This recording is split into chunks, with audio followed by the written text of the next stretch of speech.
Jesús no solo es nuestro Salvador, sino siempre ha sido una opción para todo aquel que le cree y todo aquel que quiere ser salvo. Dice la palabra de Dios, acompáñame al libro de Lucas, capítulo 23. Lucas, capítulo 23, verso 39. Amén. Dice la palabra de Dios: uno de los malhechores que estaban colgados le injuriaba diciendo: si tú eres el Cristo, sálvate a ti mismo y a nosotros. Respondiendo el otro le reprendió diciendo: ¿ni aún temes tú a Dios estando en la misma condenación? Nosotros a la verdad justamente padecemos porque recibimos lo que merecieron nuestros hechos, mas este ningún mal hizo. Y dijo a Jesús: acuérdate de mí cuando vengas en tu reino. Entonces Jesús le dijo: de cierto te digo que hoy estarás conmigo en el paraíso. Gloria a Dios. La escena que se muestra a Jesús y dos ladrones, dice la palabra de Dios, uno de los ladrones se muestra hacia Jesús reclamándole, diciéndole: si tú eres el Hijo de Dios, entonces sálvate tú y sálvanos a nosotros. Estas palabras nos hacen recordar un momento, un hecho, aquel momento cuando Satanás tienta a Jesucristo en el desierto. Esas palabras, ese mundo que se vuelve contra Dios. Este ladrón representa a ese mundo, a ese Satanás, que lejos de pedir una ayuda al que estaba en esa cruz, lejos de reconocer al que estaba en la cruz, que era el Hijo de Dios, y pedirle auxilio: sálvame porque perezco, no, lo atacaba, lo injuriaba, le reclamaba, como si él fuera el culpable por el cual este malhechor estuviera en esa cruz. El mundo, lejos de reconocer al Creador, a veces con sus problemas le está reclamando, como si Cristo fuera el que tuviera o el culpable por esos problemas. En esta representación, nuestro Señor Jesús, más adelante proféticamente, nos enseña en la palabra de Dios cómo es necesario que todo acontecimiento tenga dos testigos. Y aquí el Hijo de Dios tenía dos testigos, uno a su derecha, uno a su izquierda, representando también el Antiguo Testamento y el Nuevo Testamento.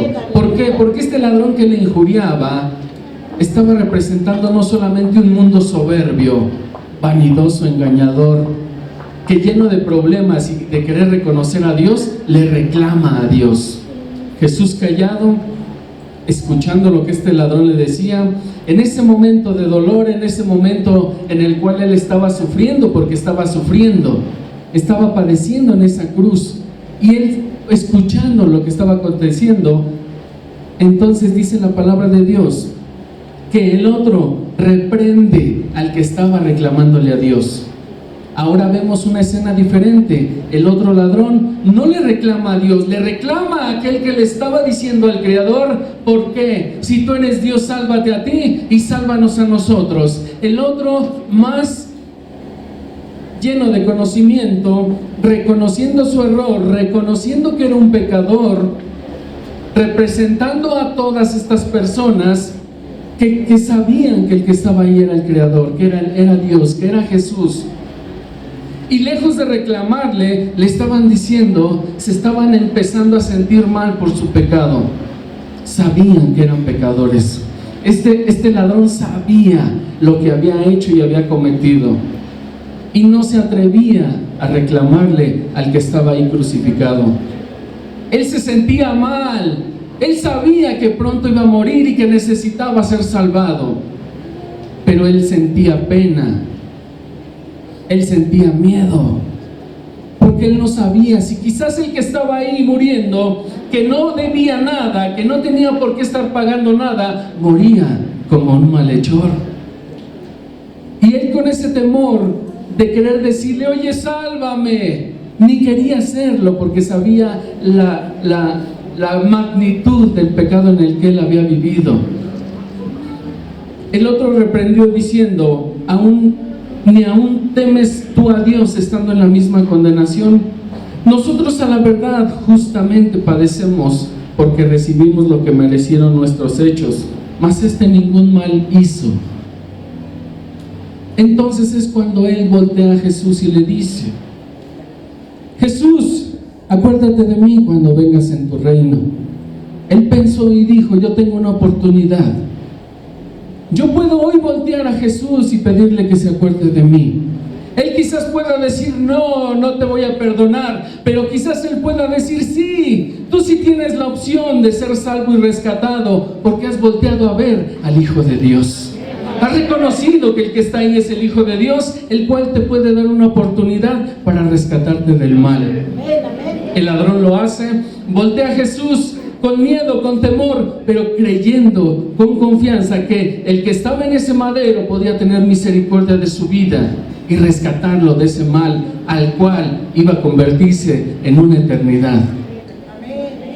Jesús le dice, de cierto te digo que hoy estarás conmigo en el paraíso.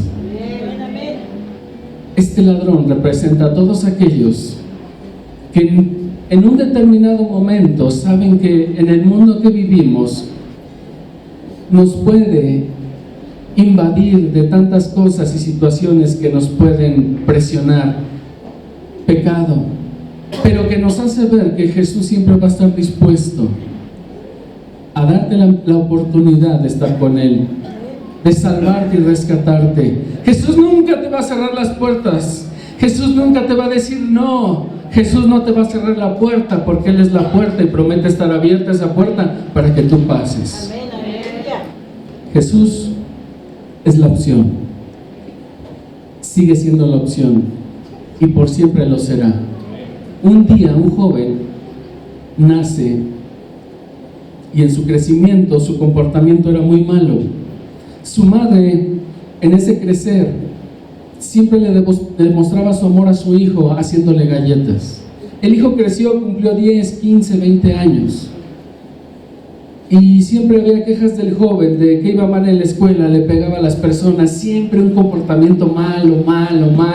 Llegó a la edad de 20 años y este joven comenzó a involucrarse en la delincuencia.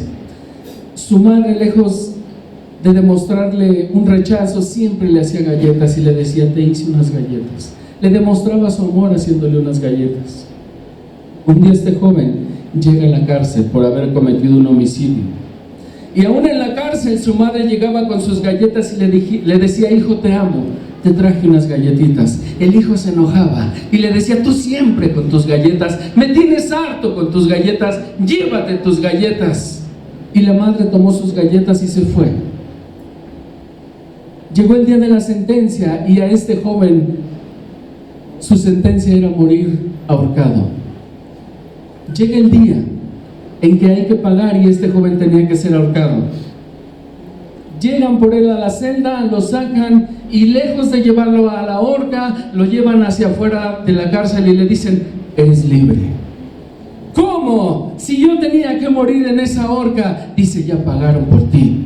¿Cómo? ¿Quién fue? Dice, tu madre fue, se puso por ti y ella fue a la que ahorcamos. Tú eres libre. Ese día ese joven se moría en llanto. Le dolió tanto saber que rechazó tanto a su madre, que tanto dio su vida, que fue ella la que se puso por él. Así Jesús dio su vida por ti. Dale un aplauso al que vive en reino. Aleluya. Bendito sea.